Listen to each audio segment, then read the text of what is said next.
Hello, hello, hello, and welcome back to my channel. Today, I just want to pop in real quick and say I haven't been on here for a minute because I've been fighting a sinus infection, but I'm going to try my best to push through this video.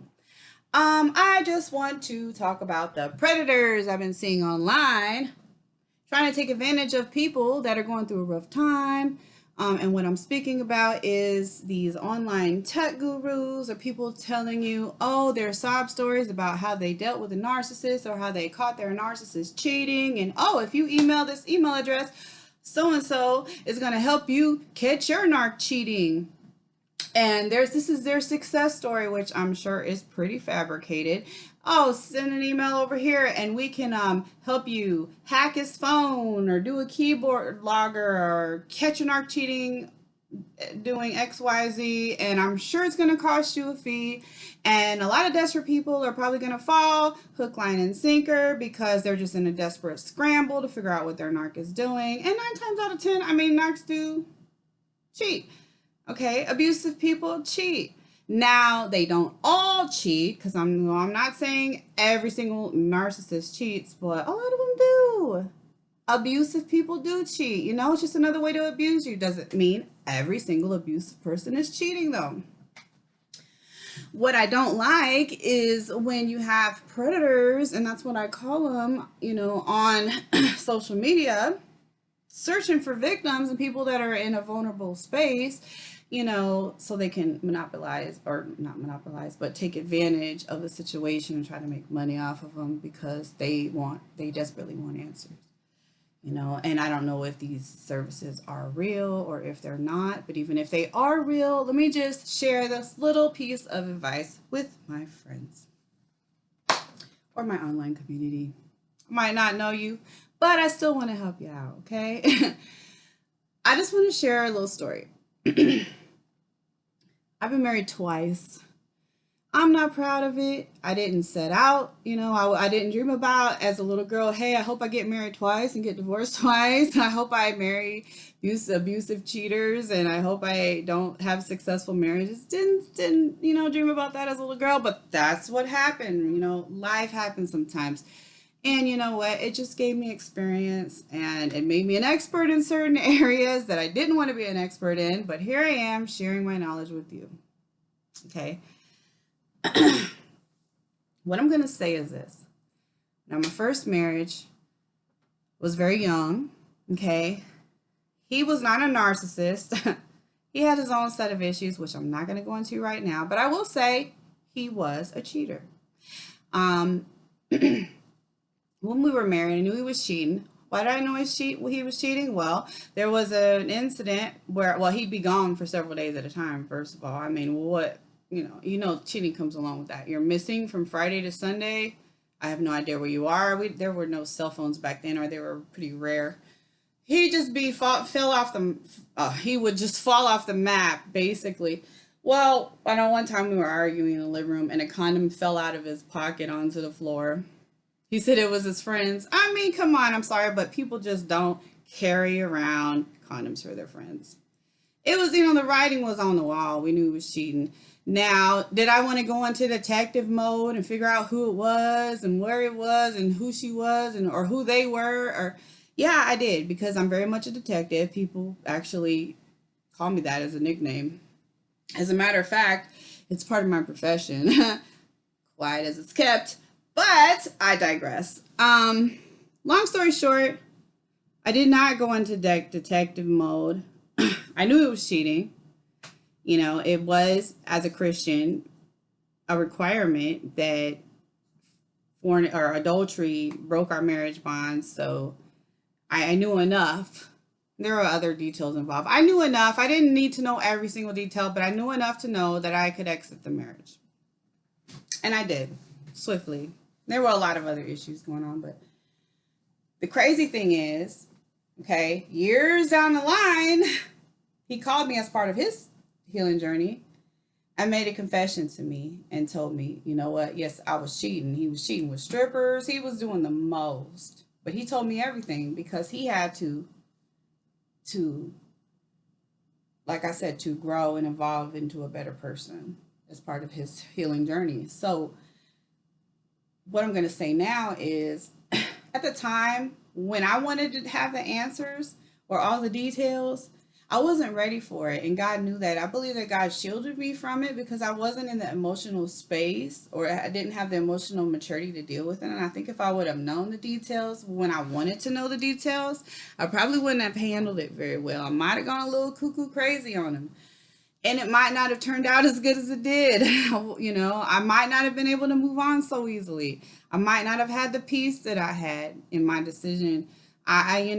People do things in the heat of the moment. Like sometimes we're just not meant to know everything. But at the same time, what's done in the dark comes to light, right? Nothing done in the dark stays in the dark. And that was just something that needed to be told, something that needed to come to light. And once I found it out, I could put the rest of the pieces to the puzzle together, and it all made sense. But I was at a place where I was like, oh, that's crazy. I kind of figured that's what you're doing. And thank you for bringing that to my attention. And that was that, right? So it gave me insight, it gave me knowledge, and it gave me closure. But I wasn't angry. I didn't want to go slash tires. I didn't want to go put sugar in somebody's gas tank. I didn't want to fight. I didn't want to do something that would land me in jail. I was in a place where I was able to accept what happened and move on and grow from it. Okay? And sometimes that's the way it needs to be. Next, second marriage. I was in an abusive marriage. Again, in order to exit that marriage, with my religious convictions, yes, there needed to be an adultery. Not saying that he was going upside my head or something, but there was a lot of narcissistic abuse involved.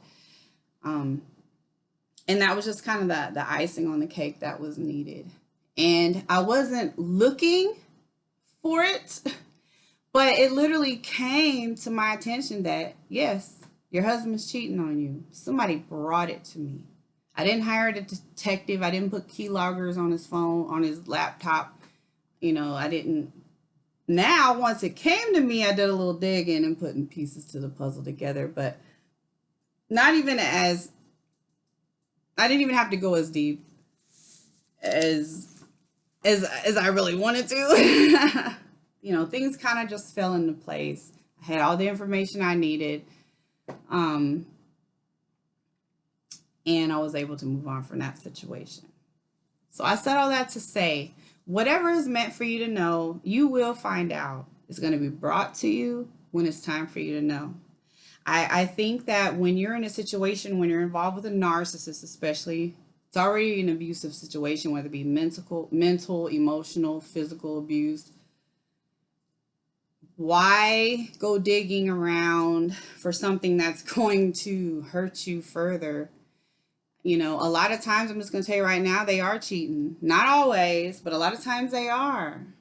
Do you need every gory detail? What you should be doing right now is focusing on yourself. And what I mean is not to be a selfish person, but what I mean is kind of look inward and say, what about me attracted this person? Do I have, what core wounds are left unhealed? What do I need to treat internally to keep this from happening again? And get your strength meter up. Really work on yourself and get your strength up to the point where, your self-esteem is up and you're loving yourself, not to the point of being a narcissist, but to the point where you don't want to deal with the things you're dealing with anymore. You don't want to be manipulated anymore. You don't want to be abused anymore.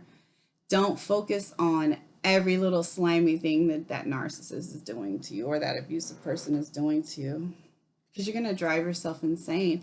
And you might not even be in the emotional, mental space to receive all of that intel, right? So don't go spending your money on these tech gurus or these keylogger experts or whatever trying to bust your mate cheating. That is the least of your worries. Now, it is bad because these cheaters can bring you diseases. There's HIV, there's hepatitis, there's things you can't get rid of. But I mean, I'm sorry to say that, you know, they might be cheating on you. Just know that. But really, when you're dealing with a narcissist or an abusive person, you have bigger problems. You know, these people are bad. You know, and really, that intel is going to come to you at some point. The dam is going to break. So try to take a little bit at a time. Don't overwhelm yourself with information, with intel. Don't go spending your money on these things. Some of them might be scams. I don't know. But really take the time to heal your wounds, to work on yourself. Put yourself first in that aspect. Get your strength up so that you can really get out of that situation ideally. That's my advice. That's all I wanted to pop in and say. Hopefully I'll be back soon with another video, something more exciting. But I just wanted to say that because I keep seeing them these people trying to join my groups and sell stuff to people or even comment below YouTube videos. I got to clean up some of the comments. And it's not cool. Stop trying to take advantage of people in their weak moments. I know you want to run a business and make money, but leave people alone and let them heal. Stop picking at their scabs. It's not cool. All right, guys. Thanks for listening and have a good night, morning, afternoon, or whatever time you're looking at this. And I'll see you soon. Bye.